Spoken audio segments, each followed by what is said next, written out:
What's up, everybody? It is Tuesday, 8 o'clock on the East Coast. It's Proper Royals Live. I got Jeremy Warful on the show tonight of Warfel's Morphs. We're going to talk about his summer shindig. It's, I believe it's known as either Warfstock or Warful Stock. Maybe we'll make a final decision on that tonight.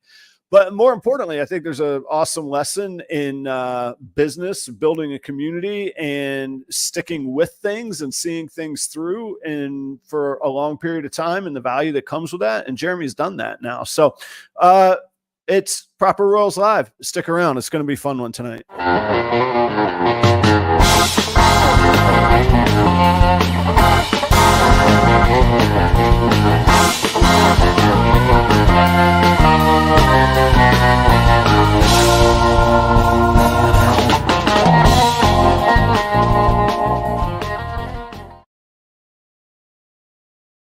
What's going on, everybody? Thank you for being here tonight. It is heading into 4th of July week. We're in the 4th of July week. It's July 2nd. I'm all thrown off because I did all the fun family festivities. My in-laws were in town. My wife's mother, my mother-in-law, has 10 siblings, all their spouses and all their kids and all their grandkids. And they all get together twice a year, but I'm new here in Minnesota, so it is a little bit of an inundation for me. So, but it was fun, but my days are thrown off. It feels like it's like Sunday right now or something to me. But anyway, it is Tuesday night. We got Jeremy Warful on the show. And those of you that don't know, Jeremy throws a big barbecue, cookout, fun party, summertime hang every summer. And it has grown into like, I'll say a national destination, at least certainly like East Coast and Eastern destination. I mean, I'm coming from Minnesota. I know that some people are coming from Atlanta. Last year, some people came from maybe Louisiana. Anyway, it's a big thing, and it's a really cool thing to be known for, and it's not something that you can just create overnight to this magnitude. So it's grown to a pretty massive thing. So we'll talk about that tonight. Jeremy and I started our show, and really I think our whole breeding experience at about the same time. And we've become pretty good friends, but always pushed each other along the way. So it's always fun to hang out with Jeremy tonight. I have a little bit of a show plan, but I don't know where it's going to go. So this might be a little more of a behind the scenes hangout than a structured show.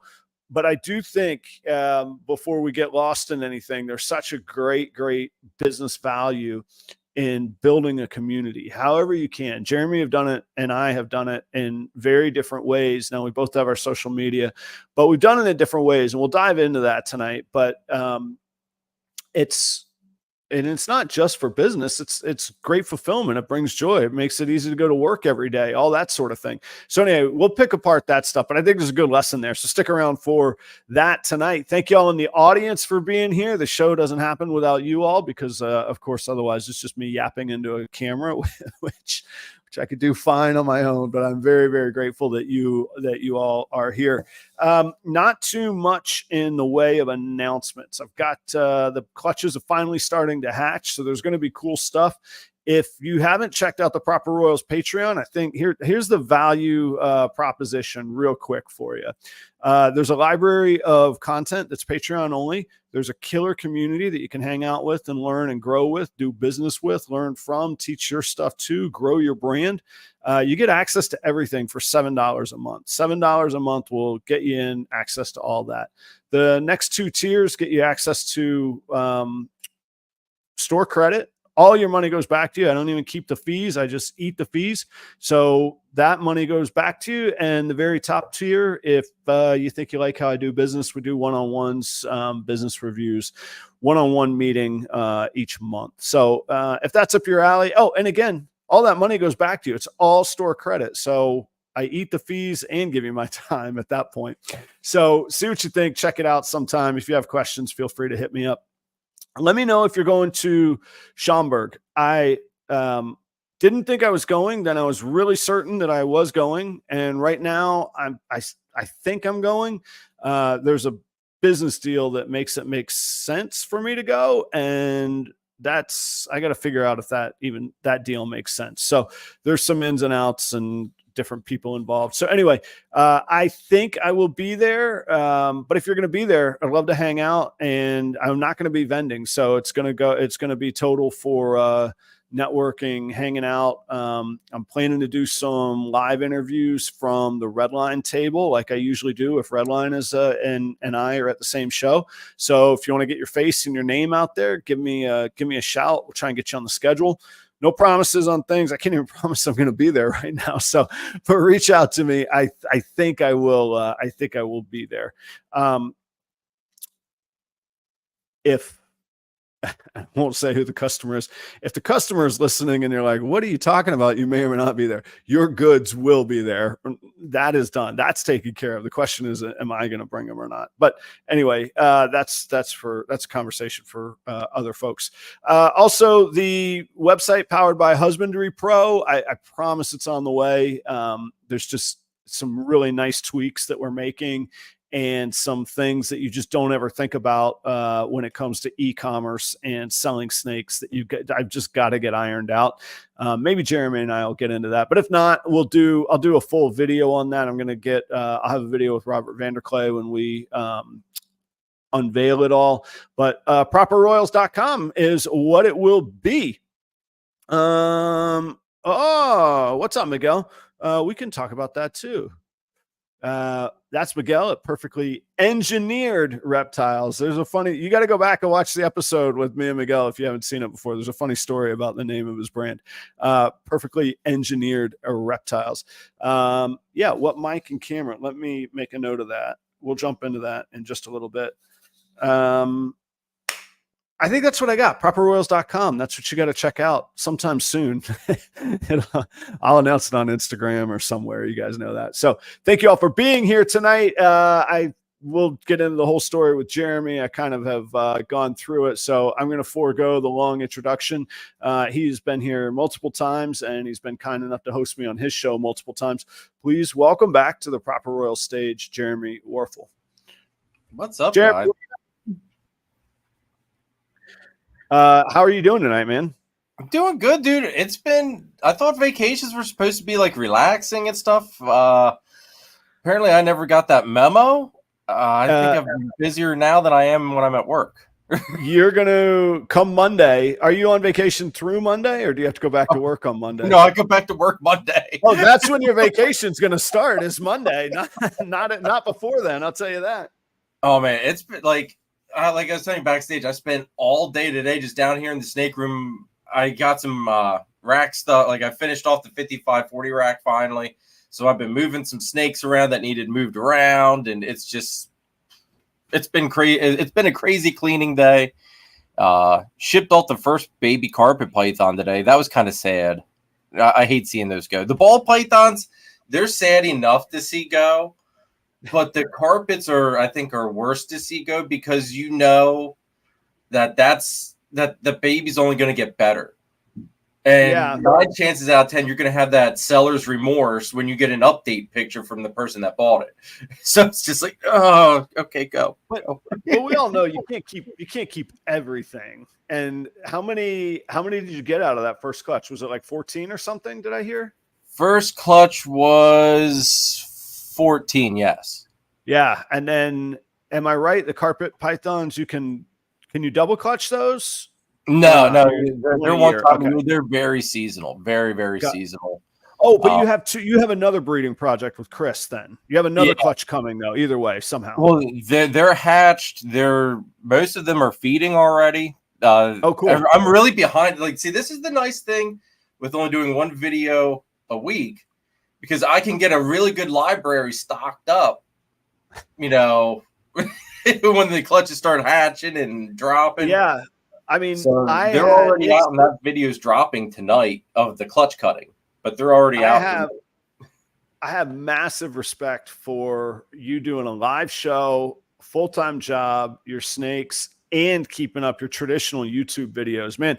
I don't want to like officially say I'm done with traditional YouTube videos, because I'm not, but man, I'm doing like 3 a year right now. You're doing more than 3 a month right now.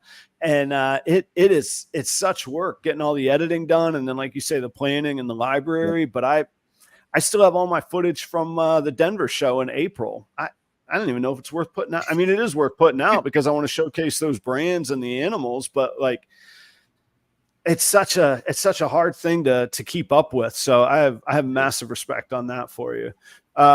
Troy, what's going on, man? I got to say thank you to Troy. Troy, I got the package, and I've been remiss in not getting in touch with you. I just had a ton of family stuff. It was just, anyway, thank you. I got the shirt, and I have to give it a wash. I'm going to wash it before I try it on because I want it, shrunk down, fit in, all that good stuff, broken in a little bit.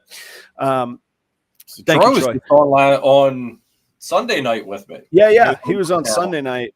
Yep. Yeah, I was, my brother-in-law was here at the house, he and his girlfriend from Asheville. So we were, speaking of music, that's a guy I used to tour with. So we hadn't caught up in a long time. It was nice to see him. So we were playing music, hanging out. I didn't even feed the snakes that night, which is usually what I do when I watch your show. I'm feeding the snakes, watching the show kind of deal. So for the people that don't know, or that have only heard of it, let's try and paint the picture of this party that you have and give us a little bit of history behind it. Well, the whole thing started, and I'm going to throw the man under the bus because he's really the one that the whole reason this whole thing even became. It was Phil Snyder there from Finger Snakes. Okay. He decided to get all of us PA wackos basically together for a breakfast at Shady Maple, which is probably one of the biggest smorgasbords on the East Coast. As far as I'm concerned, anyway. The place is huge. I still haven't been, and I don't think I'm going to be able to make it this year because of my flight the next morning. But I keep hearing about this smorgasbord, man. Dude, it is huge. If you really want to hit it good, though, you got to go for supper time, lunchtime. They have it all you can eat prime rib thing. Yeah, killer food. Okay. All right. But it was all because of Phil that this whole thing became, because we all had fun. It was for the most part, first time meeting a lot of those people in our what now intergroup and family to me. Went, hung out, had a good time. And I thought, it's you know what, why not throw a little cookout, once in a, get everybody together. So I threw one, I think it was because we did that in the fall. So I threw that the next summer around 4th of July week, and just kind of stuck after that. Everybody had a blast, good time the first one. So we did it a second time around, and now it's just kind of become, it's been dubbed Warfest, Warfstock, however you want to look at it. Both work for me. But everybody, it just seems like everybody's has a blast doing it. I mean, years before I did hamburgers and hot dogs, everybody brought a dish of some sort, which I still encourage anybody that is coming. If you don't mind bringing a dish of some sort, bring it, because I can't think of everything for everybody. But this year I don't want to say I cheesed out a little bit, but I have somebody making some smoked pulled pork, and I'm going to do a thing of pulled pork as well here just to make sure we've got enough. But basically, I'm not even grilling this year, dude. I might grill a couple hot dogs for the kids, but that's it, dude. It's going to be no snake room tours. If anybody wants to see the snake room, you guys got to get here by around 11 o'clock if you want to do snake room tours, because I'm not missing Adam playing this year. I'm not missing hanging out with Adam. I felt so bad because last time you went to toast me several times and I was gone the whole time. Yeah, it's trying to give you a toast, a little thanks, a cheers, a shot of whiskey, whatever it is, and everyone's like, yeah, he's not here. I'm like, well, all right, screw it, on we go, man. It sucks. This is the third time at your house that you've done it then? Third year in your home, or your fourth? Now you're really making me think, because this might be. This is the third. This is the third. Third, right? Yeah. Yeah. So, Phil, am I right on that, dude? Because the years kind of blend together. I think it's the third, though. All right, Chris. All right, yeah, Chris is the third. Yeah. Okay. Yeah. Well, but so in some way, so here's the neat thing to me, and like the point that I've come to really like embrace more and more and more. I think anybody can build anything. You just got to do it long enough and you got to stick with it. And in some ways, so it's the third year, but really it's the third time, but it's really only 2 years. So 2 years seems like a massive undertaking for anything. We wait 2 years for more than half of our females to be ready. Like, this is a long game. So like, we should all be in the long game mindset. And I think just from, and I don't mean it all transactionally or all financially, building a community is one of the best ways to build a brand. And really all that we ever want for our brand is trust and reliability. And that's what a community is, man. And I think it's really fantastic. And there's nothing else in the lane. Like, I should do a Midwest one. Like, you know what I mean? Like, I don't. The only other thing over here on the East Coast that I know of is Eric Burke from EB Morelia does Carpet Fest every year. Yeah. That's just carpet plaython people from all over the country coming. Right. Isn't there like a Big Snake retic one or something too? You know what? You're right. Garrett Hartle. What was Chris coming home from when he got in that car accident? Wasn't he at that, whatever that was, in Virginia or West Virginia or somewhere? Chris Eaton. That's right. Chris Eaton did go to, I think he was at something. Was it Carpet Retic Fest? Was it the big one? I think it was Retic Fest. I think it was Garrett, because I remember watching the YouTube video on it. I think it was a YouTube video. Yeah.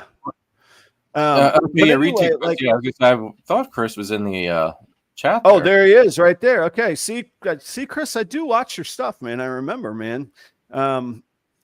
That's where your lady bailed you out. She knew what she was doing with the car when. But so no, after I went to yours last summer, Jeremy, I was like, I got to figure this out. But I knew I didn't want to do it at my house. So I got things lined up at a local pub that had a hotel immediately across the street. And I had it all, it was all organized. The pub was, I was like, how much for the back room in the pub? And they were like, well, how many people are coming? I was like, I think I can get 100. And they're like, do they drink? I was like, yeah. They're like, no charge. I was like, perfect. So I was like, all right, that's a good deal. And then the hotel room, I was going to rent just like the big suite that they had on the front floor, but I wanted to try and find a couple vendors that would split the suite with me, so they could set up a couple tables or something like that. But yeah, I thought it was a great event, man. And I thought it was a really cool model that still gives me like a little itch that I want to scratch. I'm going to figure it out. I think it's a good way to like start like a hangout and a get together, but also maybe start like a really focused, like tiny show. Like, you know what I mean? That's not like, not really a show, but a show. I don't know. Anyway, those are the thoughts in my head on it, but yours inspired me to do that, man. Well, I know with what you were saying backstage, like now you've got like, you perked my interest on it a little bit. I'm going to have to kind of poke around and see what I can find and see what everybody else thinks. And maybe next year kind of, add a little twist to the Wharf Fest. Well, I don't want to call, and I could be totally wrong, so I might not be calling anybody out. But you did a little bit of business on these snake tours, on the Snake Room tours, right? You moved a couple animals, got a couple bucks maybe? No, actually I didn't. Not out of any of the other ones. Now this one, all right, well, see, now this kind of opens up the other thing of building your brand and the whole YouTube channel thing. Yeah. Because with doing the videos, my weekly videos that I do, that's how I basically sold half my carpet clutch before it was even half. No, and it was great.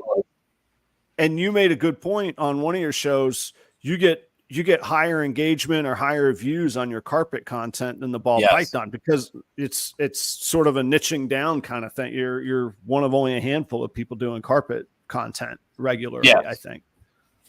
Yeah, and then, like you said, I'm one of the very few that does do it. I mean, there's people that do it, but I kind of dive in a little bit deeper, I feel. Plus, I just put it out a little bit more frequent as well, I think, which helps. Yeah, but, well, the consistent production does. But well, my thought, whether that happened or I was mistaken, which it sounds like I'm mistaken, you got a captive audience of 100 breeders in your yard, and 90% of them drove there so they could take home inventory if deals get made. Man, I was like, this is brilliant. This guy invites everybody over, gets them a little tipsy, and then says, why don't you come down to the room, check out some stuff going on. That's brilliant, man. I want in on it. That's what I wanted a slice of. And I was like, I'm going to do this in Jacksonville. And then we made the pretty quick snap decision to move. So it didn't happen. But I've already thought of a venue up here where I'm like, dude, I think you need to try, man. I think you're onto something with that. I really think you are. Like, that's like we were saying backstage. I mean, that's not a bad gig. That's a good little employ to do. Well, and honestly, there's nothing wrong with it. You're making the space, you're putting on the party. It's just like any other promoter. You're taking on the overhead and the headache. And, if you got something that somebody wants at a fair price, you both agree on, what's the problem, man? Yep, exactly.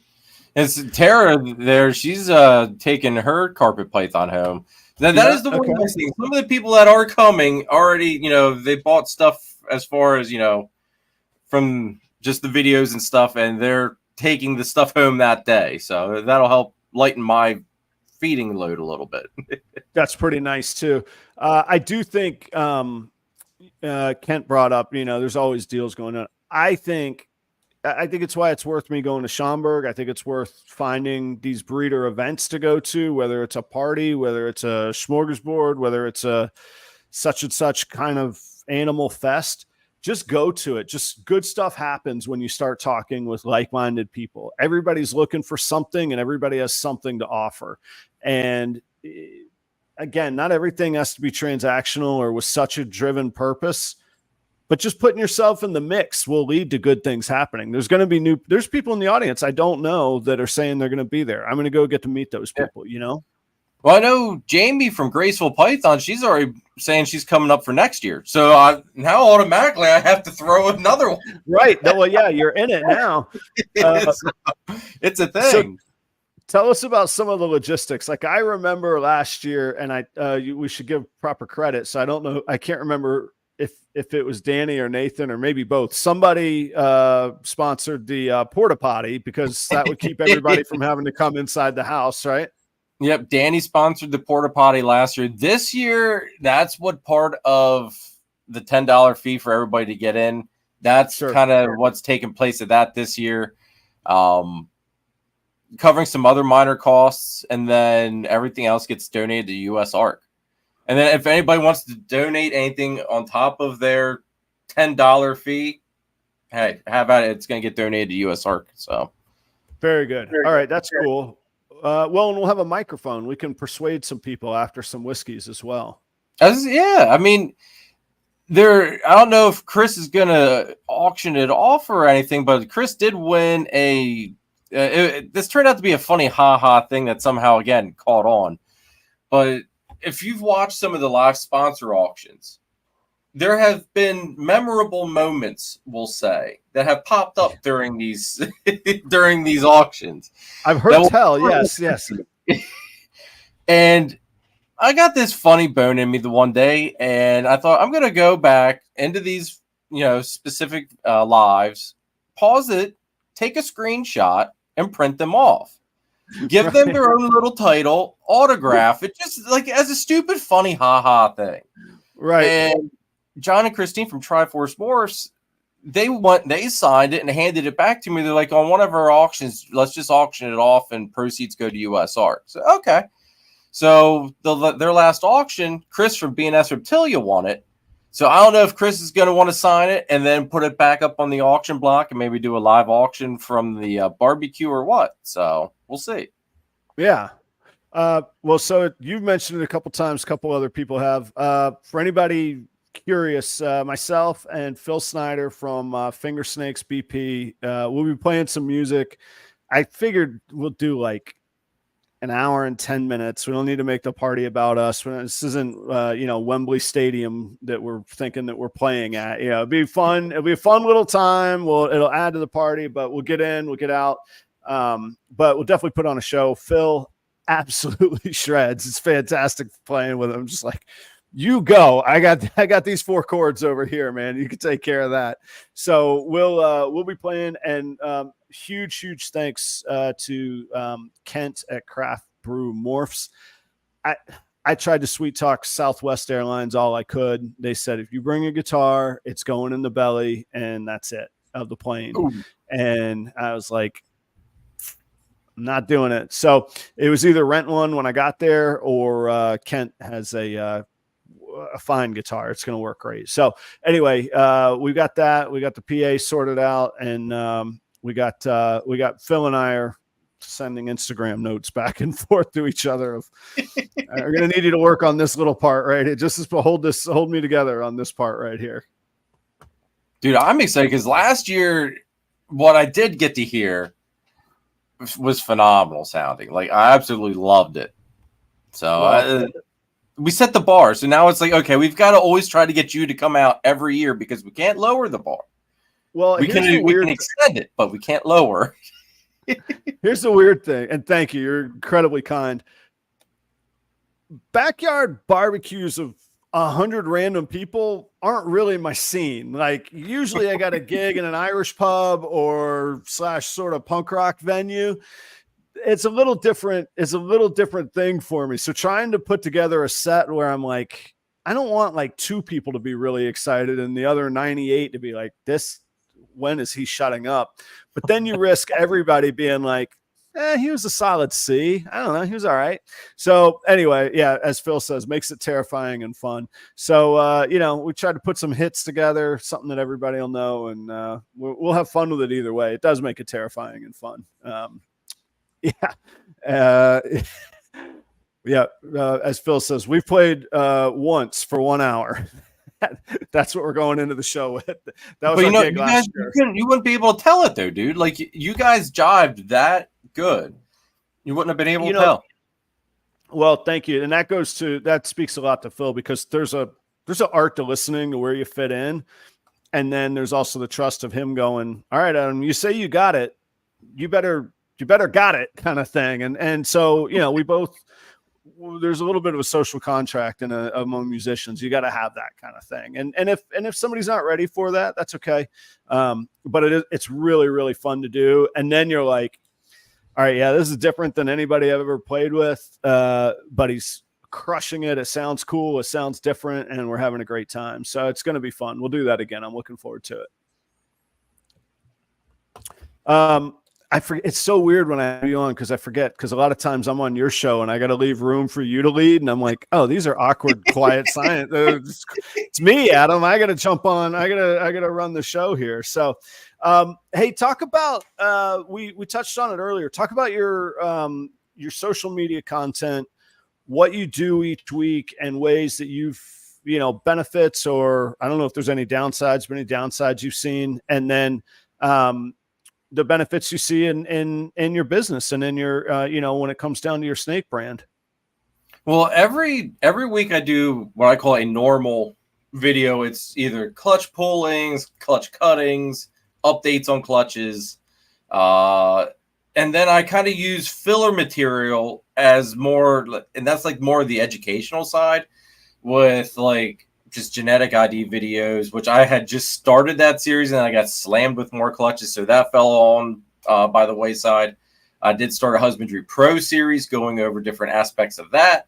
Got slammed with clutches. That fell by the wayside. So I've got several different, like tutorial sets and stuff, and educational sections. There's a ball python breeding section. There's a carpet python section, which I think that probably, we were saying before, the carpet python content gets more views than anything, basically. So like some of the ball python stuff, it gets I think the ball python size is one of the best ball python videos as far as views. But the carpet pythons, I mean, it's just nonstop. Like, they're always in the top 5 on my feed. How regularly do you put out carpet python stuff, or is it just whenever you feel like? Is there a set schedule or a rotation on that? No, it's just kind of whenever I feel like it. With all the clutches, like with the 2 clutches for this year, and I've noticed that there's some people getting carpets that never owned carpets before. So this week, like I was saying before, the second carpet python clutch cutting comes out tomorrow. And then next week, I'm going to do a carpet python care 2.0 video, just covering everything from baby up to adult care, husbandry, all that stuff. Just kind of going through the rundown. Because from the first video I did, I've changed some things how I, keep them, and I liked what I saw with the changes. Like the temperaments were a little bit altered, and not quite as everybody thinks carpet pythons are feisty, which some of them are. I mean, if that guy, I couldn't just reach in and pull that guy out. Like we couldn't. Say, it comes with the territory on those species. Yeah. Yeah. Like some of them are a little bit more territorial. Once you get Xena out, he's fine. It's just getting him out. Yeah. But that's like, it's very individual. Now some of the babies like I held back from last year, I could reach in day or night, which you'll never see me go into any of their cages at night. Just won't do it. Right. The yearlings that I've been raising up from scratch, I go in day or night and just mess with them because I can't help it. Like they're just gorgeous. You can't help it. Yeah. And it shows in their temperament. Like they're just very nonchalant. Like they're just like, okay, whatever. They don't really care. But if that smell of food's in the air, then like if I'm throwing rodents that day, then we don't go opening bins for the sheer joy of it. Right. Yeah. And I always give this plug because I believe it wholeheartedly, but you could condition snakes like almost any other animal. So when people are like, oh, my snake would never eat frozen thawed, or I have trouble getting it to eat. And I'm like, well, when do you feed it? And they're like, well, sometimes at 9 a.m, sometimes at 1 p.m, sometimes at night before I go to bed. And I'm like, all right, let's get it relating certain activity and certain, actions or experiences to getting fed. And I bet you see it get calmer when it know it's not being fed, and it'll feed better and give a better response when it does know it's being fed. So yeah, for me, it's nighttime, right before, actually if I vend on a weekend or I have a weekend full, I'll feed Monday and Tuesday night, but normally I feed Sunday and Monday night. So I'll feed tonight after the show when we get off the air. And they'll go well. I got, I don't know, about 50 frozen thawed rats ready to go. That'll actually, when we do the sponsors, I have to turn the heat on. I forgot to do that last week. And I was like, oh, there's another hour. I'm going to be up later. So, and everybody's like, it takes so much time. I'm like, no, you turn it on and you go do something. It doesn't take, it's not like I'm sitting there like roasting weenies for an hour. You just turn it on and then you come back to it kind of thing. So, see, that's kind of like, I let my stuff thaw in the room, get that aroma going in the air. Yep. And then I close up the Ziploc bags, take them upstairs because I've got a big Rubbermaid tote that I put everything in while it's sealed up in the Ziploc bags because I don't like the soggy rat thing. No. And I just put hot water right out of the tap into the Rubbermaid tub, and it warms them up to temp. Bring them back, go, like you said, go do something, come, do whatever I need to do, edit videos, make thumbnails, whatever. And once they're ready, just snag them, bring them down, and rock and roll with feeding. I mean, I love feeding frozen thawed stuff. Step one of my strategy is to throw them all on the floor. And can somebody make that into a reel for me for tomorrow, please? So I have a little space heater, oil and register heater, and then I just put them in a tub with a lid and basically make an oven, and I set them right on top of that for about an hour. See, that's good thinking. I never thought about the space heater thing. That's the water. It's like the ratty water. I know they're in plastic bags, but I just I just can't quite get it right. Sometimes you get a bag that leaks or a toenail poked in the bag, and you didn't. There's. I'm saying it's like sandwich bags in an igloo cooler. Like they're in their bags, but damn if those sandwiches don't always get soggy, right? So anyway, I put them in here, and as you maybe saw, I have the thing attached to a wheelie dolly, so I can just wheel it around the room to wherever I'm feeding, and I just pull them right out of the heat and bam, right into the tub. That might have to take a lesson off of that one and go get a space heater. I need to make a video or something. I don't know. If only I had a YouTube channel to advocate such knowledge for, right? As going back to YouTube real quick, Miguel at Perfectly Engineered Reptiles asks, what mic and camera do you recommend? What do you film on, Jeremy? Oh God, don't use what I use, because look at my quality and then look at Adam's quality. You want to use what Adam's using, not me. Oh, but I've got a HyperX microphone that it was somebody that watches the live streams sent it to me, because I guess they were trying to tell me that the laptop wasn't quite cutting it. So I was appreciative of that. So I've been using that. Hey, I did something nice for you, you big dummy. Here you go. It's terrible, right?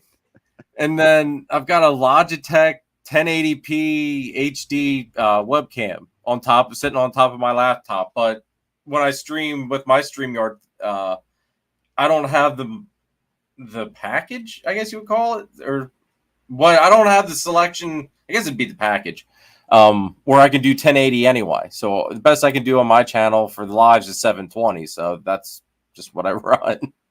Yeah, mine, believe it or not, is at 720 as well. I don't have the that next tier up is expensive, man. Yeah. So mine streams at 720. I use so forget this microphone for a minute, because that's sort of a funny story in and of itself. But I talked to and I believe he's in the audience. I talked to Steven at Leviathan Snakes, and I'd seen his quality a long while back. This is probably going back a year and a half or 2 years at this point. And he suggested the Canon M50 series to me. They have they're like a first edition and a second edition, but I guess they call that a Mark. So there's Mark 1 and Mark 2. And the Mark 2 is the one that I have. And I can't remember the exact quote that he explained it to me, but he basically said it's the best camera for the stupidest people. And I was like, yes, that's what I need right there. And it's been great. And I actually, what I will say, from a streaming standpoint, I love it. I gotta tell you, the iPhones are almost make it not worth getting that thing out of the snake room. Like if I go to a show or something, I'll bring it when I go to Schaumburg, but I'll film as much on my phone as I will on that. I've really started to, because I edit my stuff on iMovie in Apple, on the Mac in the Apple world. But these cameras with 3 and 4 and 5 actual mini cameras in them, you can change the focal points. You can adjust it after the fact, like stuff you would never be able to do, like with an old school camera where you're focusing on whether is it in my face and the background is blurry, or is the background in focus and my face is blurry. You could do that all after the fact in editing now when you film on an iPhone. So I've been messing with that, because when it stays all in the same world, getting the file out of the Canon, you got to take the little card out, put it into the reader, download it, optimize it for Apple. Whereas this is just boom, airdrop right into iMovie, off I go kind of thing. So that's what I use. That was Miguel's question. Thank you for what was that? $10. Thank you. You can ask all the questions you want for $10, man. Back to with what you were saying too about with how it's helped me and stuff. I mean, people watching the clutch cuttings, they see something, they see something in the egg, they message you, they inquire about it almost instantly. Like I said, the carpet python clutch, I mean, that first clutch, once they dropped, I was, I kept telling people, get on the wait list. And everybody that got on the wait list through Husbandry Pro, nice little plug, the Husbandry Pro guys, go check it out. Right. I don't know if you do you have a code yet for Husbandry or no? I do, but I don't. Use Jeremy's code. What's your code? Okay. Use code Warfel 60, gets you 60 days free, guys. There you go. But yeah, they'd go on the wait list through Husbandry Pro, and once these babies started hatching, instead of sending pictures to everybody of like 14 different babies, I just told everybody, I'm going to make a video. I'll drop that video. I will contact you, and you tell me what number baby you like. And then we'll go from there. I told them, pick like your top 3 favorites. Surprisingly, you would have thought out of 6 people that somebody would have double picked. Not one person did I have to say, your snake isn't available. Sorry, go to your second pair. Yeah, I was shocked. Well, before I got amazed by that statistical unlikelihood that actually happened, what you're describing, though, is like a perfect example of building like this e-commerce environment where you're providing entertainment and content, but it's also advertising, and you're driving people to your Husbandry Pro content, which is content in its own and advertising information, to your YouTube channel to go, guys, this is literally the most convenient way that I can send video out into the world right here, because texting video, it looks like crap. Or Dropbox or whatever it is, it's okay, but not everybody has that. I don't want to sign up for a Dropbox account. You just put it out there and you put it on YouTube. And you could do that with stuff like Instagram, and then Instagram repost to Facebook.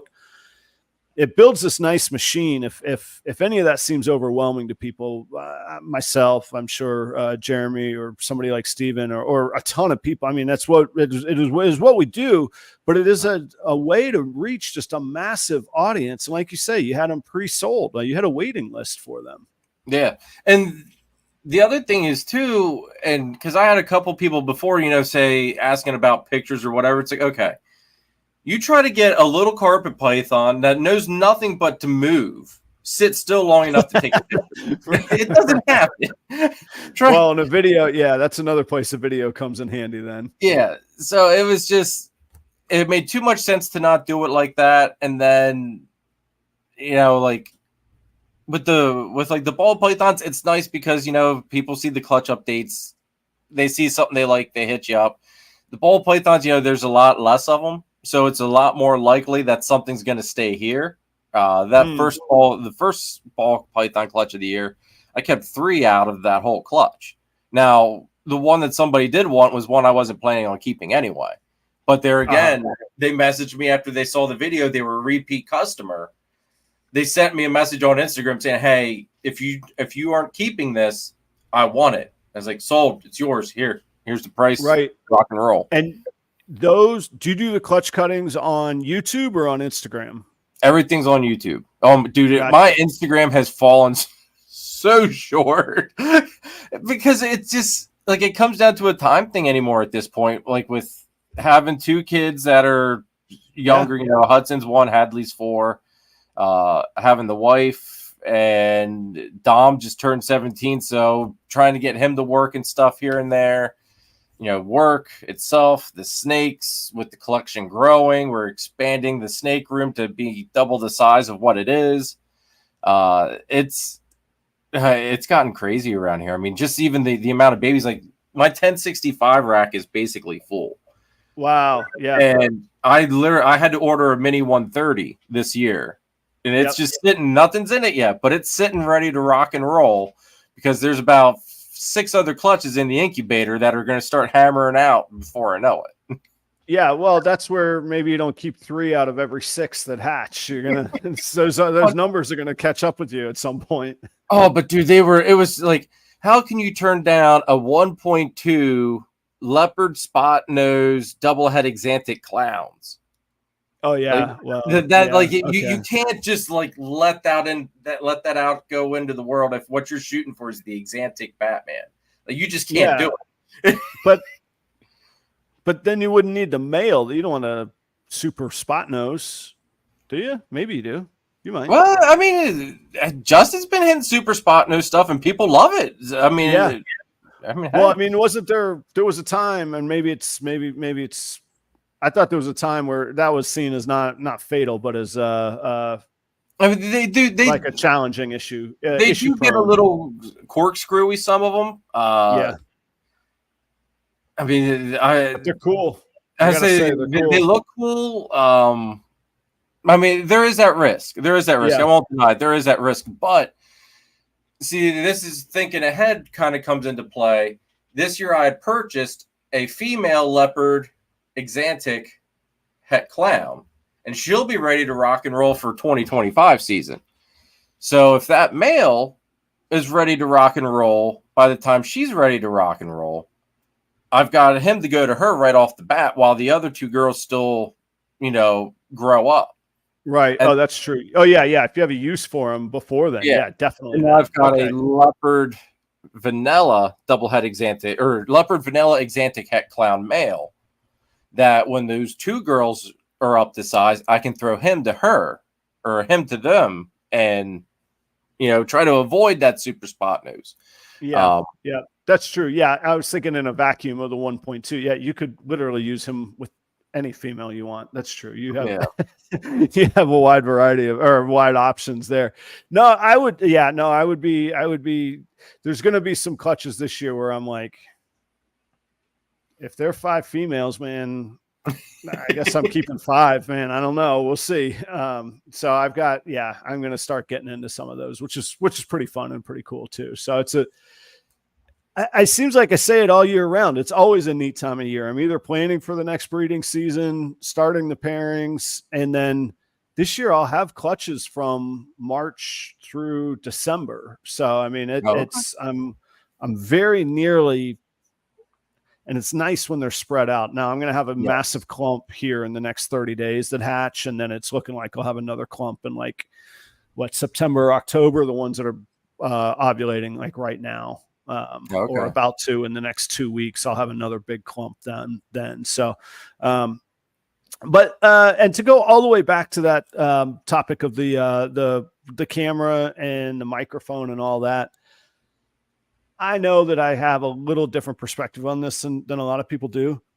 Just start with what you got. I just spent 5 minutes ranting about how good the iPhone is. Just cock your iPhone sideways and get to work. We can come up with all the reasons that we're not ready to do something. And I'm actually wrestling with that on the website. I'm like, how perfect does it need to be? Or how important is it to get it rolling? And then I'll tweak, because there's still going to be bugs that I'm going to find after the fact anyway. Even if I think it's 100%, it's not going to be. You get these blinders on, But what I'm saying is we all find these reasons not to do something rather than just get started on it. You're never going to get to your 3rd barbecue at your house if you don't just do the damn first one. Just get it going.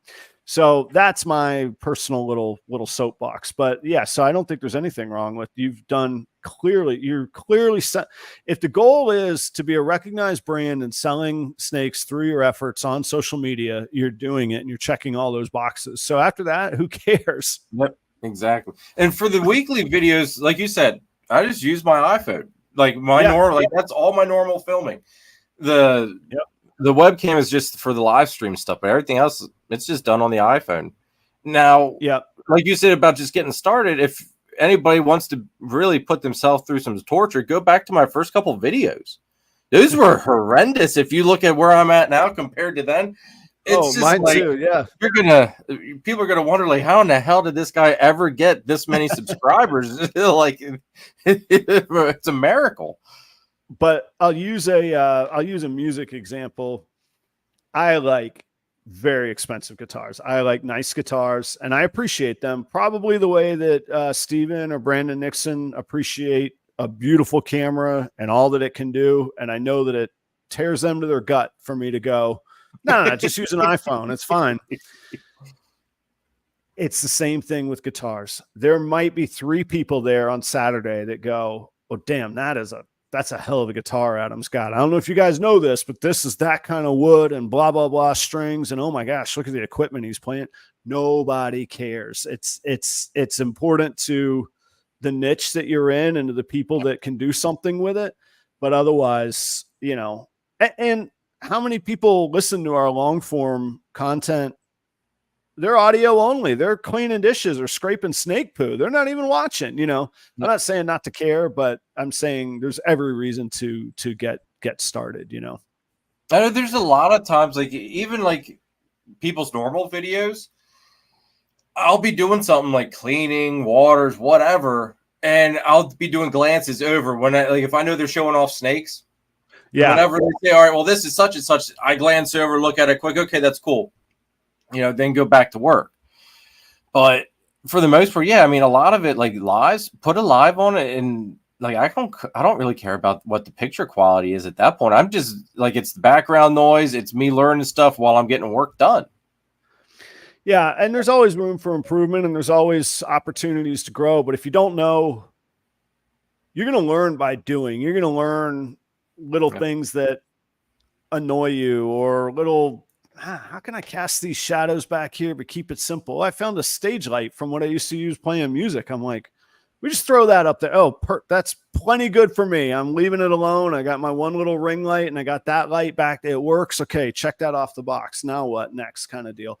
So you could tick through that, but you're never going to know if you don't just go do it. So it's I think it's fine. There was a band, I only ever saw them once. It was my freshman year in college, and I only remember their name because of how good this T-shirt was that they had. But it said, the name of the band was called Pulling Birds. I have no idea what Pulling Birds means. It said Pulling Birds on the front, and on the back in real little letters in parentheses, it goes, "Don't feel bad. We don't know who you are either." It was great.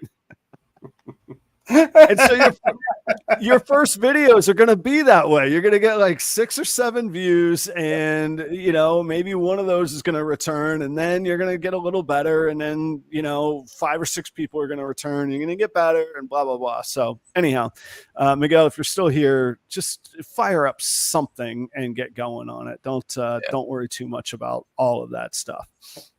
Go back and watch where everybody else started.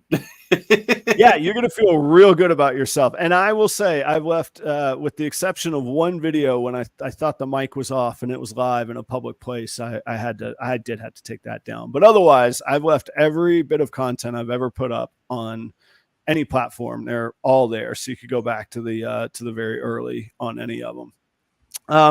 Jeremy, I want to talk to you more about carpets, and then we got to talk about some of this Husbandry Pro stuff. And yes, I think full transparency, Jeremy is one of their partners. I've got a project going with my website with the developers from Husbandry Pro. So full transparency, but I think it's an interesting discussion of tools that you can use to make your life a little bit better, a little bit easier. Everybody says the market is flooded and there's too many people, which may or may not be true. There's damn sure a lot of us. How are you going to separate yourself? What are the tools you can use for that? So we could brainstorm through that, but I think Husbandry Pro is one of those things. In the meantime, guys, check out REDLINE Shipping. If you haven't heard of them, I don't know. I don't know where you've been or what to do or what to tell you, but go check out redlineshipping.com. The customer experience there is fantastic, both from the ease of use on the website. Yes, their pricing is fantastic, but to me, honestly, that's the least of my concerns. Their care for customers. We've all heard of the storms, the heat this summer. Just call them up. If you have questions or concerns about shipping, call them up. They're going to tell you how to pack your animal. They're going to know what your animal is. I'm not talking just ball pythons, whatever, make sure it's legal, but whatever you legally ship, they're going to know what it is and they're going to know how to help you with it. So check them out. And just a special thanks to Robin and the team there, AJ and Judy and some of the others I'm forgetting, but they're fantastic people. And I'm looking forward to seeing them the weekend after Jeremy's at Schaumburg. So shout out to all of them. Use the promo code proper5, get yourself $5 off a shipping label, the next one you use. Also, Gray Rider Reptiles, that's Charlie at shedtesting.com. Fast service, accurate results, incredibly competitive pricing, and you could get 15% off a whole shed, a whole order of shed tests. That's plural tests, and there's no fine print. Order up your tests, however many you want. Well, talk to Charlie if you think you're getting too many. But use the promo code proper15. You're going to get 15% off of 2 of those orders. Charlie, I get excited working with him. He's disrupted the whole shed testing industry. He's figured it out. He's finding his own genes and morphs that he can test for. I know that he just released Sunset. Monsoon's on the way. Zebra is on the way. Go to his website, see what's available. You're going to find it. TSK Xanthic's on the way as well. Yes. Yeah. That's all. It's this whole narrative that used to be there. Notice you don't hear this narrative anymore. The narrative used to be, oh, he just has to buy his genetic maps. Now I'm going to spare you the particular finger on my hand that I would have used to answer to that. He's developing all the tests himself. He's got the lab. It's fantastic what he's doing. So go check him out. At the end of the day, though, the customer service and experience is fantastic. Your results are going to get here fast. He doesn't have to run specials or ads about how fast he is because it just is. So check him out. RGen Reptiles, that is Robbie down in Greer, South Carolina. Robbie is working a pretty narrowly focused collection. It's a small upscale collection. DG Pied Clown combos, working with the dark genes, singles, doubles, triples, hets and visuals. DG Pied Clown working with dark genes. His hatchlings have not arrived yet, but if you want to shoot him an email at his website, rgenreptiles.com, you can get on his email mailing list, and that's where he makes those animals available first. Also follow him on Instagram. He posts all the clutches and all of that on there as well. So that's Robbie at RGen Reptiles. Portuguese Pythons, Danny and Renee, they just finished up at the LA Pet Fair this past weekend. They're out in Chino, California. Also amazing people, also use REDLINE shipping, and they've just been fantastic people to work with. I have a 1.3 Ultramel Pied combo project from them. There's Blackhead, there's Mojave, there's Trick in that. That'll be coming. Those hatchlings will be coming this time next year. But if you're into that sort of thing, check them out. And speaking of great photographers, they're fantastic with their branding, and their Instagram is amazing. I think they're like 25,000 followers. So they just hatched a Blackhead Ultramel, a super Blackhead Ultramel clutch. So go check those out if that's up your alley, but they've got great stuff. Ball Labs is Trevor in Aurora, Colorado. Unlike Robbie working a focus collection, Trevor wants to breed everything he possibly can. I just posted a story from him the other day that was a fader bling combo, where I don't even know what fader bling is. I was gonna say I know what fader is, but I don't know what bling is. Fader bling combos. Okay, if you think that might be up your alley, go check that out. But seriously, if you're looking for some obscure genes, Trevor has them, and he has the provenance on them, and he knows what he's doing. He's also working Puzzle, Ultramel Clown, VPI Xanthic, Tri-Stripe, Monsoon, Zebra, and Sunset. He's doing things the right way. Also, if you're looking for rodents, he's one of only a handful, 5 or 6 rodent breeders that are licensed to legally sell rodents in Colorado. That's a real hassle. It's a real pain, but it demonstrates that he does things the right way and the appropriate way. Check him out. He's been very good to me. Last but not least is Chris at B and S Reptilia, my partner in crime at Tinley. Partner in crime this weekend coming up. Big props to Chris at B and S, and I don't want to get into their business. I don't know what their business is, but Chris was as equally important in getting me out there. It's not easy to fly out to the East Coast to play some music at a barbecue. So Chris was fantastic in helping Jeremy get out there and make this all fit and make sense. So thank you very, very much for that. The name is B and S Reptilia. He has ball pythons, locality boas, blood pythons, colubrids of all kinds, Pituophis, if you know what Pituophis means, and that catches your attention. Those are the bull snakes and pine snakes. Chris will have the permits in place for Tinley in October, and he will have them legally in that room to sell. And we should be one of the only tables that has those. So come on by, check out Chris in October. Before then, check him out on Instagram, B and S Reptilia. Thank you to the sponsors. I got sidetracked. That seemed like a mouthful, but thanks for getting through it, everybody. And thank you to the audience. Tonight is Jeremy Warful from Warfel's Morphs, and we're talking about his summer shindig coming up, building communities, and a little bit of business too. So you've been, Jeremy, you've been vending. Oh, and Jeremy's contact information is all the sponsors are down in the description, but Jeremy's is as well. You have a nice, convenient, handy dandy one link It's on Husbandry Pro, not LinkTree. You could click that and get to all of your content, right? Yep, correct. It takes you to everything. I mean, I have it set up to where it takes you to like a LinkTree type of deal, but then it's got access to my Husbandry Pro store and incubator, YouTube, Morph Market, Facebook, Instagram, all that stuff. Very nice, man. Well, go check it out. Today was the first time I clicked on Husbandry Pro's version of the LinkTree link. It looks great, man. It's a great experience, and it's not like screaming Husbandry Pro at you. It screams Warfel's Morphs at you. It's great. I really like it. I think it's a good balance there of the provider of the platform plus the user of what you want. You know, because some things just come across like a billboard here. Well, it's not. It was a nice little perk that they added, like, because the one thing with Husbandry Pro, the reason I love it so much is that they shape it around the users, just like with your idea with the sales space. Yeah, like I mean, it was a golden idea, and if it makes sense, if it's going to benefit more people than just one, they try to implement it. They try to do it. It's the whole thing is shaped by everybody that's using it, as opposed to just one person that says this is how it's got to be. Yeah, I would say for me, from my experience on Husbandry Pro, my hesitation all along was I don't know that I need 99 or 199 features. I don't know how many features are on this thing. It's incredible how many there are. There's a lot. And I am a firm believer in distractions take away. Like, I don't need to be measuring something for the fun of it. Like, maybe I do in a hobby, but not in a business. I got X number of minutes in the day and I need them to be useful. So I was a little bit hesitant to begin with on that.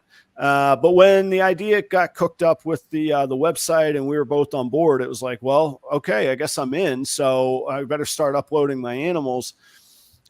And what I would recommend anybody taking on Husbandry Pro is to kind of prioritize your top 3 things that you want. So for me, it was generational data of my animals. I can track week to week what I need to feed. I'm not going to remember 3 years ago that, oh yeah, I paired it one time with that other male. Maybe that's where the weird gene came from. I'm just not. And I can write it down. What am I going to read? Stuff like Hemingway books? I'm not going to. I'll go read a Hemingway book if I want to do that. I'm not going to have the papers laying around from 3 years ago. You know, so I wanted the generational data. I wanted the organization with the nice labels, which really helps. And I wanted the breeding plan. So the breeding plan also. And I'm not a big breeder. When I get to doing 30 pairings, I love spreadsheets more than the average person does. Like, I make my living reviewing spreadsheets for people now. Well, now I make it with snakes, but anyway, that's part of my living. I don't want to do that with 30 females and a potential, 15 other combinations of males. So those were the things that I wanted. So I got those in place first. And just stay focused on what your first 3 priorities are. Then along the way, you might go, oh, wouldn't it be cool if I could print this in a certain way? What if my females in my breeding plan, I could print by the size of their follicle rather than by the first letter in their name or their first number? That doesn't do me any good. The first number in their batch number or their animal ID. What if I could print them in order of their follicle development? Sort it that way, boom, it's ready to go. So you start finding these little things where you're like, what if? And you could almost anything you can go, what if? You can do it in Husbandry Pro that way. So I like the sky's the limits with it for sure. Yeah, the data organization is, and again, I still get overwhelmed sometimes with it. I still don't have all my animals entered. I knew the e-commerce site was coming, so I had to prioritize what was for sale. I knew that I had one of my breeding tracking in there because I'm in the middle of breeding season. So that was second priority. Now it's all the holdbacks. The new hatchlings are easy because the incubator just converts them into animals. Once they're entered, unless you buy an animal, you don't have to ever create a new entry. That's pretty nice that way. So got Keith, the $2 billboard. I love it, man. No, Keith is a very generous sponsor on Proper Cup of Joe, and I've got one of his Clown Axanthic studs here with me this year. That's speaking of why I needed an accurate breeding tracking system. That was one of the reasons as well. So we will have VPI Clown Axanthic combos coming out available, and then hets and double hets as well. So there'll be a whole lot of those coming soon if you guys are interested on that. What are some other ways that you have found that you really enjoy Husbandry Pro, or that gives you an edge over the other vendor in the room? Which we got to talk about vending too. I'll just do it. This card alone, I have all my display cases set up with Velcro on the front because I've got Velcro on the back of this. Mm-hmm. This goes on, whatever animal I'm taking to the show, I put that on the display case. The customer can scan the QR code and it tells them everything. I think I allowed the last 20 activities that I did with this animal to be able to be seen by the customer. So they can see feedings, they can see if it refused food, sheds. I don't track like poops or anything, but I do track feedings, refused food, and shed cycles, because that seems to be like the biggest thing that people always ask me. Well, when did it last eat? When did it last shed? The biggest things, when did it last eat? And I also track like the weights and stuff here and there when I do remember to weigh them. But that little card can save so much time. Plus, it looks nice. Yeah, it's presentable. And then if the people purchase the animal, just give them the card. Then they can scan it for their own use. They give you your if they give you their email, you can email them the animal through Husbandry Pro, and then they'll have all of the records. If they have Husbandry Pro themselves, you can transfer the animal to them.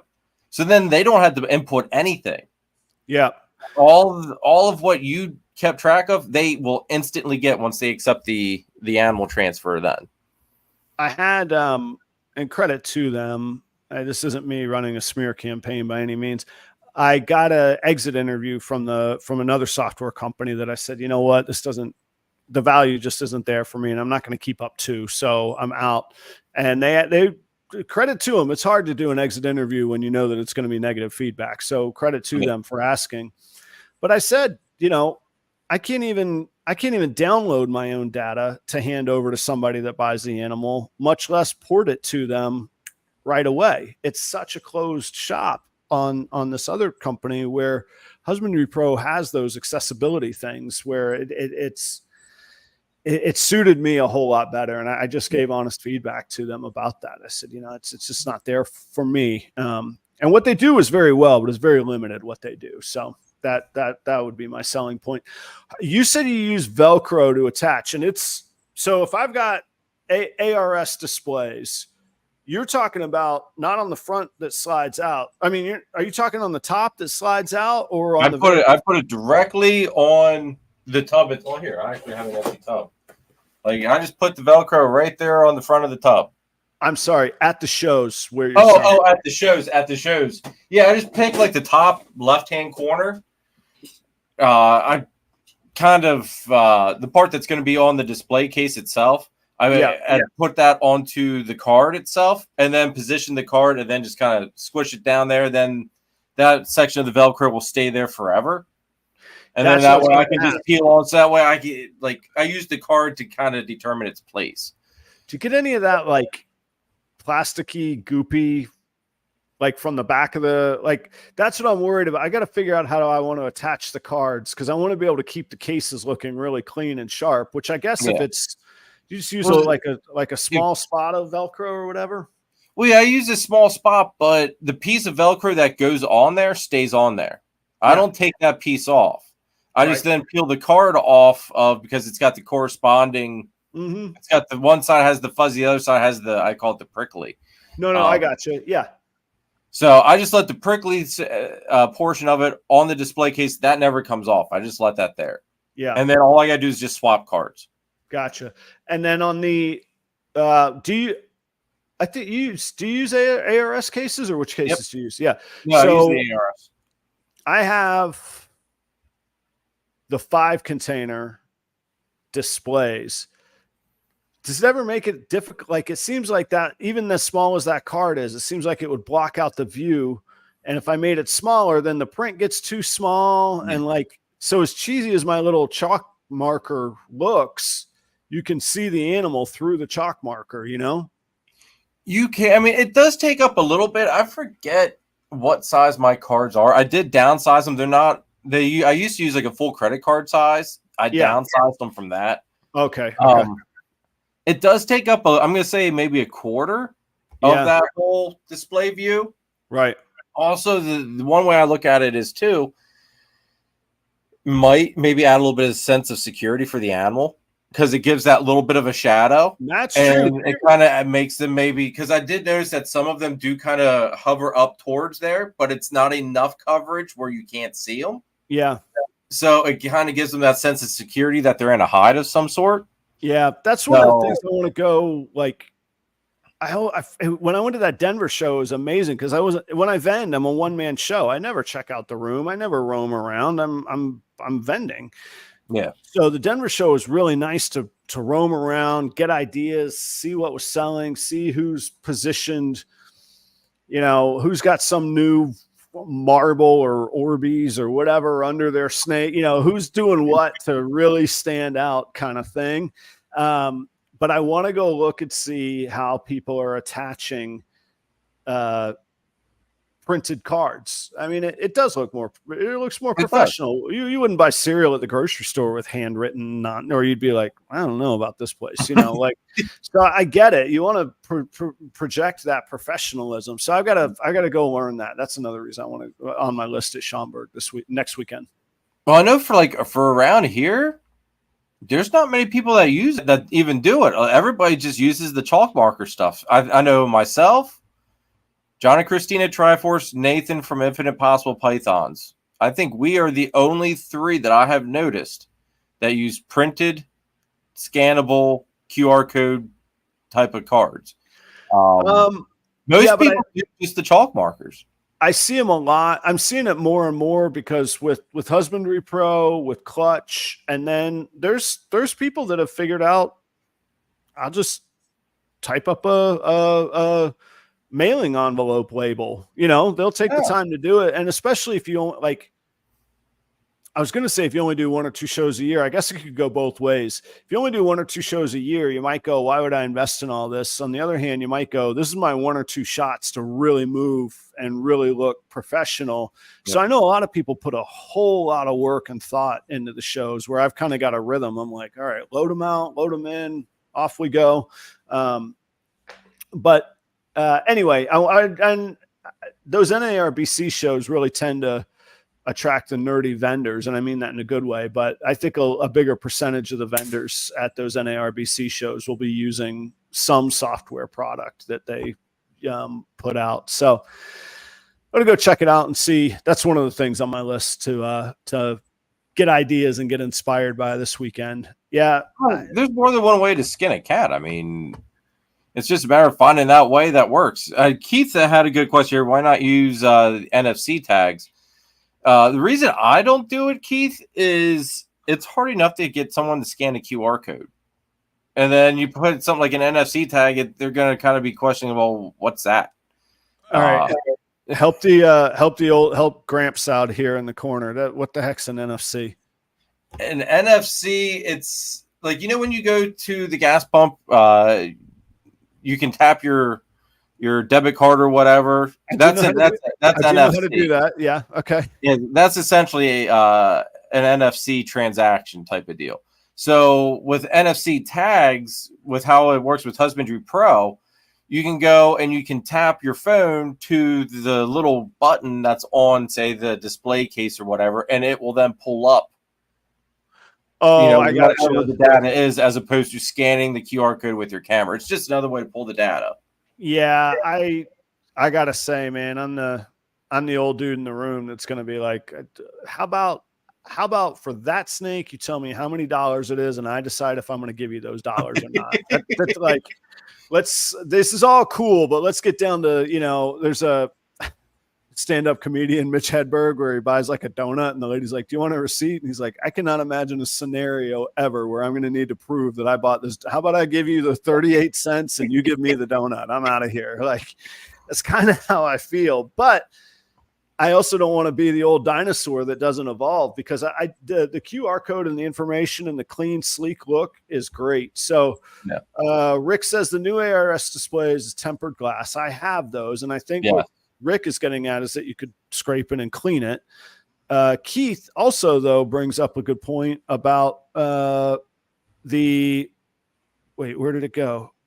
Yeah. Oh, yeah, it's up there. You know, the labels leave the residue. And even if it doesn't mess up the acrylic, I don't want to, I got to take a razor blade to scrape it after. I don't need that. The other thing that I like is if I want to change prices or I have something marked incorrectly, I wipe it off and I write it on, and you know, it's good. And I know that you could do it on my phone or on a laptop in real time in Husbandry Pro. It's not as fast as grabbing that pen and writing it on there, you know? So I still do write my prices with the chalk markers. I am guilty of that. I still do use the chalk markers only for the prices, though. Really? Oh, okay. Oh, wow. See, on all my labels, I have the prices printed on the labels, so I could I know that's how I know which ones are for sale. And I don't have to have my checklist or anything. I'm just like, boom, boom, boom, boom, boom, boom. Here you go. And I pull them out and get going. So I got to learn, what are these NFCs? Would you buy one for each snake and program it for each snake? Basically, we'll just say, for instance, for like your personal collection, you buy say 100 of these NFC tags. Yeah. You stick them to your tubs, and if you go to sell a snake, all you have, if you sell a snake and you go put a different snake in that tub, you can reprogram that NFC tag for that new animal. Then you basically erase the old data and input new data, and there you go. It's probably a little more complicated than that. I'm not the right person to preach about the NFC stuff because I'm not very tech savvy. I know the gist of how it works. Well, here's what I've labeled the QR. That's the path for me. Here's what I've generally found. When the internet, I am old enough to remember when the internet started, and the older generation said, this is what's wrong with a telephone and a television or whatever.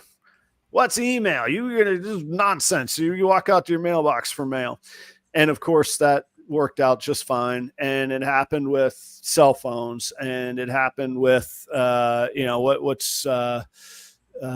digital currency. Oh my gosh, how can we, whether we're talking digital transfer of credit cards or Bitcoin or whatever, all these things will take.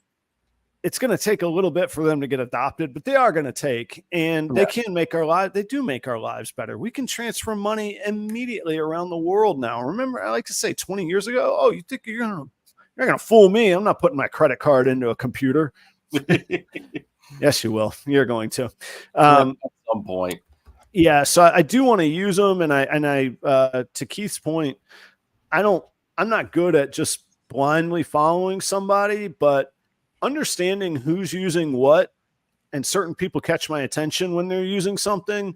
Billy's one of those people. If he's using something, I'm at least going to check it out and see what's up. And so anyhow, I'm intrigued by them, and now that you described what it is, I have heard of him talking about those. I had no idea what those are. So, and you can't get them from Husbandry Pro, like Keith said. You can order the tags directly through Husbandry Pro. You can get them off Amazon too. You don't have to use the HP tags themselves. I gotcha. Okay. Another thing I didn't know I needed to learn. Here we go. It's never ending, right? I still think, like, I don't know. I like the tags because people are very visual, and it's nice that they can just see, all right, this is a Pompeii or this is a OD exam. Like, they don't have to question, they don't have to wonder, or you don't have to explain everything. You know, as, hey, pull your phone out, tap this, all that. Like, people are very visual.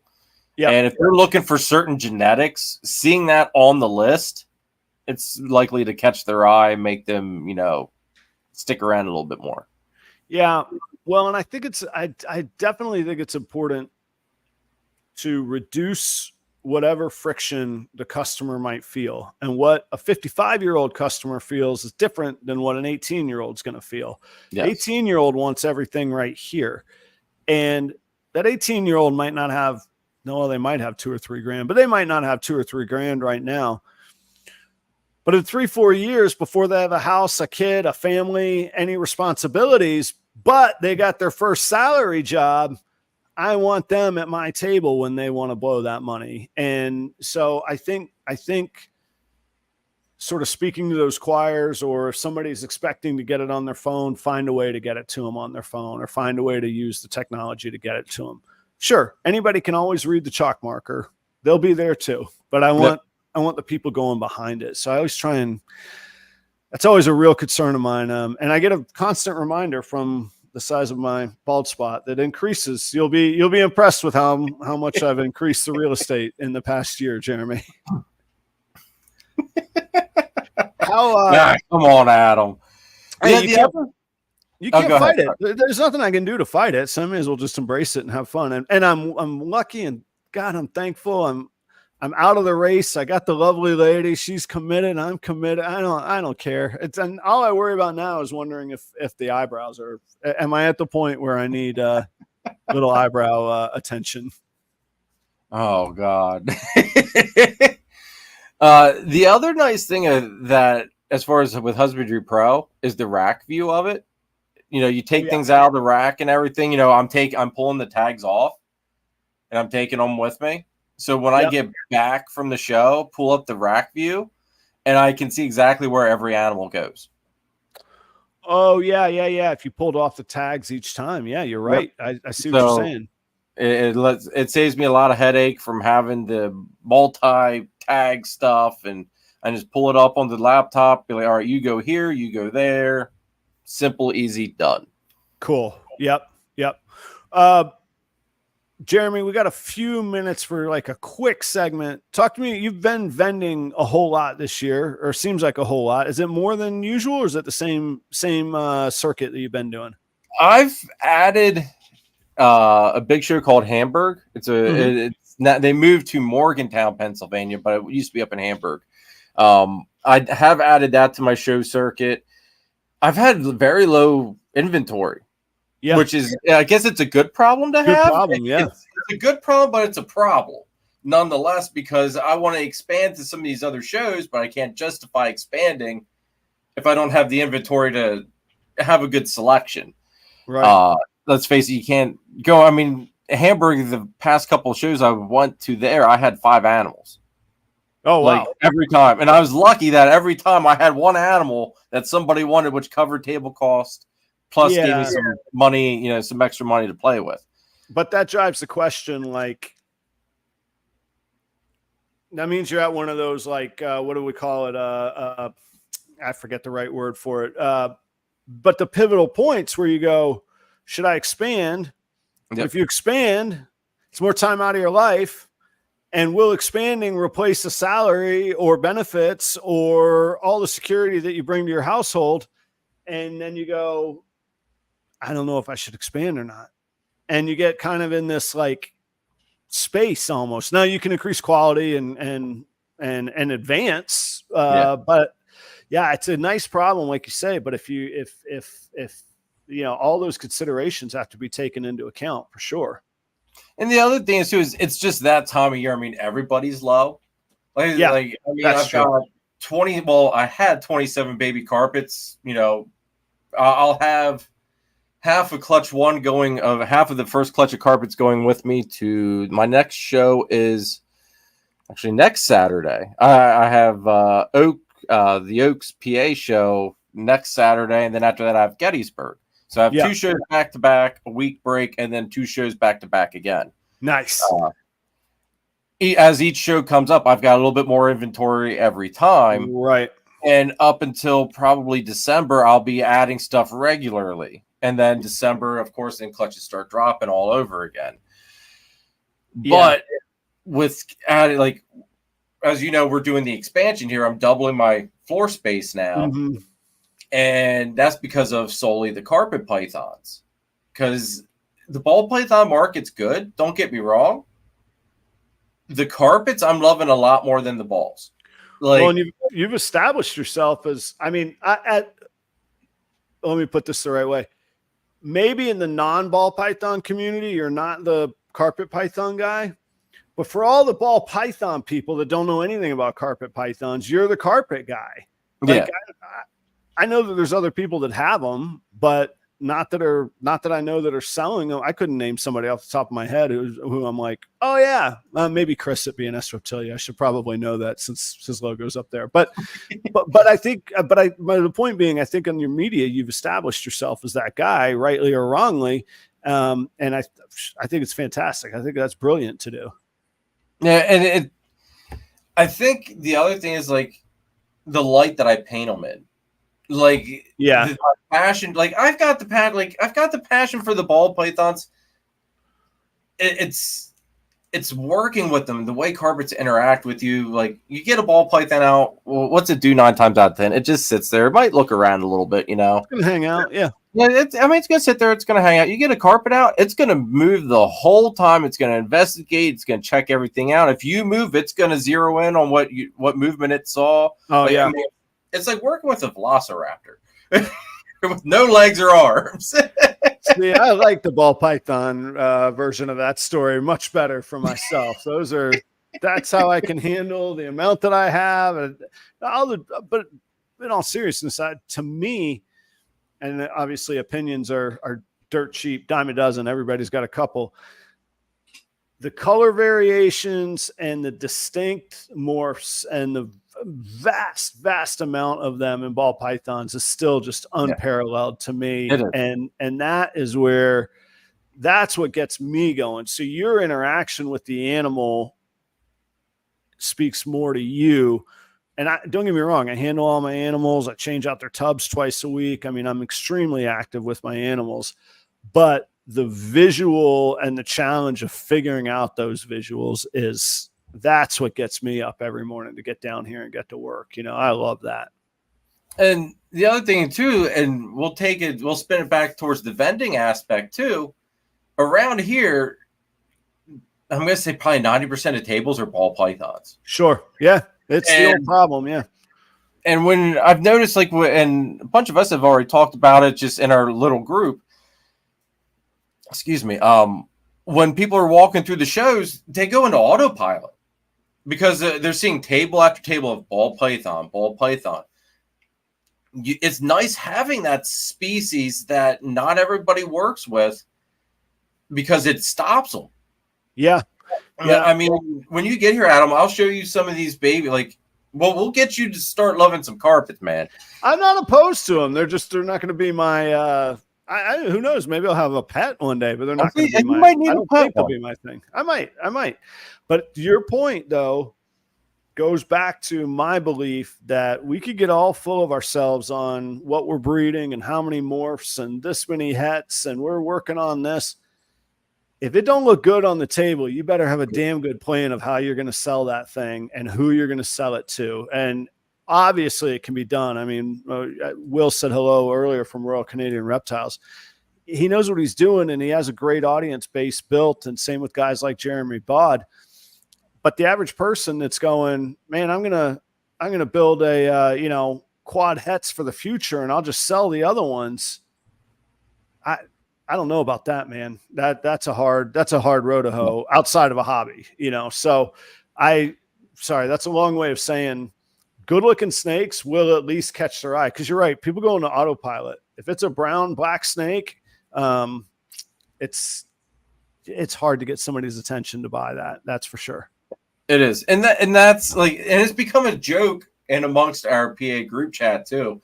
Like Danny from DTMG, I'm going to throw him under the bus. He's been posting some killer, like genetic combo clowns, like absolutely out of this world stuff. And I give him so much crap because I'm like, yeah, that's a pretty brown snake, because my head, like it's almost like a sickness, dude. My head, like, all right, yeah, that's pretty. It's going to start browning out as it gets older. I mean, it's like I think it's borderline of Pompeii I think he wasn't sure if he hit the actual Pompeii or not. So, I mean, killer animal.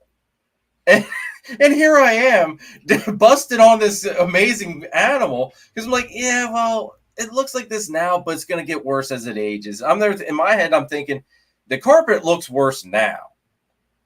Give it a year. That thing's going to look like some fine champagne in a year. But people that start to figure that out and start to answer that question, in my opinion, that's the future of ball pythons. What's going to stay? What's going to hold? And you know, it's no secret hypo and DG helped that out massively, but also keeping things on a really simple basis. And I know people will roll their eyes. Hey, is this banana going to turn brown? Well, no, we've worked pastel and enchi into this one. Enchi's going to relieve it from getting spots, and the pastel should help keep it nice and bright. Or on top of it, we've got hypo in there as well for you. Here's the dad that's a super pastel hypopide. You could see he's holding it. So I really think across the full spectrum of ball python breeders and buyers, I think that's an important topic to discuss. Or like you say, the contrast of axanthics or heightening that. I can't wait. I've got a fire axanthic girl that I can't wait to work hypo into, because I think that might be the base of the future kind of thing for that particular, you know, set of genes. Fire with axanthic, vanilla with axanthic, like any of that stuff that brightens. Yeah. Phenomenal for axanthic stuff. Yeah. So, you know, get I always say color, pattern, and contrast, but then we want to figure out longevity as well. And that's an interesting fourth bit of conversation to sort out. Jeremy, we're at that time, but before people leave, tell us the details on the party. Can people still come to it if they haven't talked to you yet? People can still come to it. It is this Saturday, July 6th. Party starts at 12. If you want to see snakes, be here by like around 11, because once the party starts kicking off, we're done in the snake room unless you have purchased or have money. Or have money and you want to spend it. Then of course we got. Then we're gonna figure it out. And you're asking a $10 at the door cover overhead, and anything else goes to USR. Is that correct? Correct. Yep. Just hit me. The only thing I do ask is just hit me up on Instagram, and that way I do know I can kind of, you know, if I need to add some food here last minute, I can do so. Yeah. And you are handling some of the food, which also has a cost. Jeremy says he'll be there. That's not true, is it? Dude, if he shows up, man, I'm going to probably crap a brick. I will say this though, dude, the Partho Super Enchi girl, she is, I don't know what she's doing yet. She still might go this year. Oh, I'm going to ultrasound her tomorrow. I forgot you have that girl. I got to go see her. As a sad story with her sister, but yeah, I forgot that you have that snake. I want to go check that out. Yeah. She looks amazing, man. Absolutely freaking amazing still. Of course she does. Yeah, I know. Well, Bod, whether you're there in spirit or in person, man, it'd be cool to hang out. Are you, we'll get together in Tinley either way, but yeah, I'll be out there. So, 11 o'clock, early snake entrance, noon, the party starts. And then till when's this shindig go till? It goes to whenever the last people leave. Normally, I mean, it'd be nice that we can shut it down by 10. So that way the neighbors don't get too cranky. Will say, I think I went to bed last year while people were still out. I was like, I'm done. I'm exhausted. I'm tired.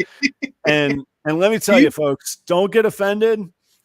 I don't do the 19 goodbyes. I'm there and I'm gone. That's it. That's the Irish goodbye. I was there and then I wasn't. That's it. Well, you also had left at the ass crack of dawn the next morning too. So you needed to get some sleep. I drove to Florida the next day. Yeah, I was out, man. I was gone. I drove back to Jacksonville the next day, man. I was out. So yeah.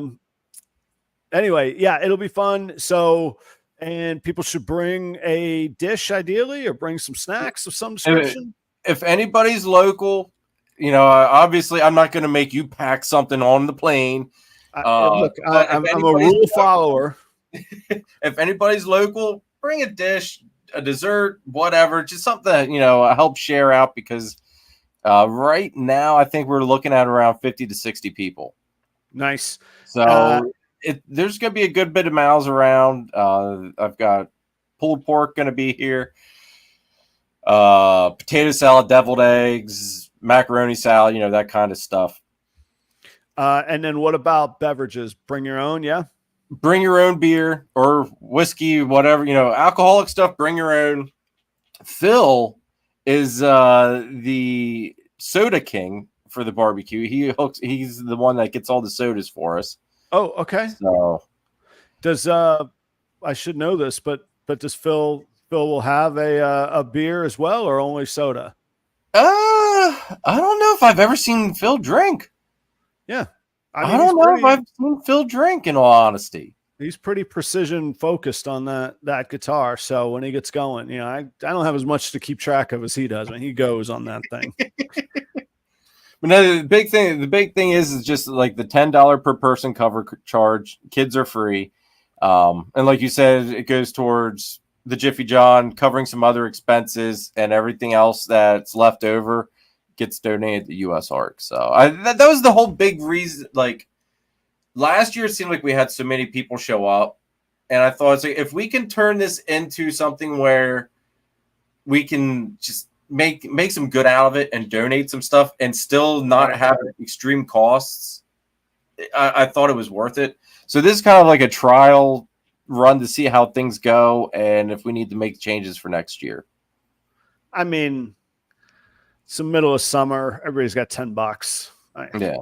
I know not everybody, but it's 10. It's not much. And it's a hell of a good scene. And to go all the way back to the very beginning, it's amazing what you've built. Here we are talking about it, people traveling literally across the country. And that was last year too. And it's a really cool thing. So thank you for doing that. It's something that I think people start to look forward to, and you've been talking about it forever. And so let's do it again. We'll put on a good show.